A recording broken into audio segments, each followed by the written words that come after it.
रायगड किल्ल्यावर झालेल्या मुसळधार पावसामध्ये एक पर्यटक वाहून गेल्याचा धक्कादायक प्रकार समोर आला असून आज सकाळी रायगडावर झालेल्या ढगफुटी सदृश्य पावसानंतर दिनांक 8 जुलैपासून रायगड किल्ला हा पर्यटकांसाठी बंद करण्यात आला आहे।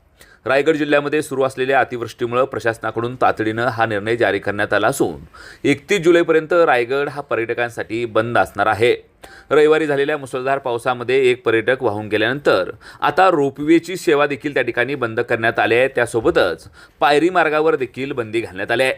रायगड किल्ल्यावर पायी जाणारा चित्त दरवाजा आणि नाणे दरवाजा मार्गे बॅरिकेड टाकून हे संपूर्ण दरवाजे बंद करण्यात आले असून रायगड किल्ले परिसरामध्ये पोलिसांनी चोख बंदोबस्त केला आहे।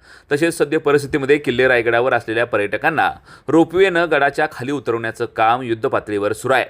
काल झालेल्या घटनेमुळे संपूर्ण रायगडावर थरकाप उडाला असून रायगडावर झालेल्या ढगफुटी सदृश्य पावसामुळे पर्यटकांची चांगलीच तारांबळ उडाल्याचं चित्र पाहायला मिळतंय।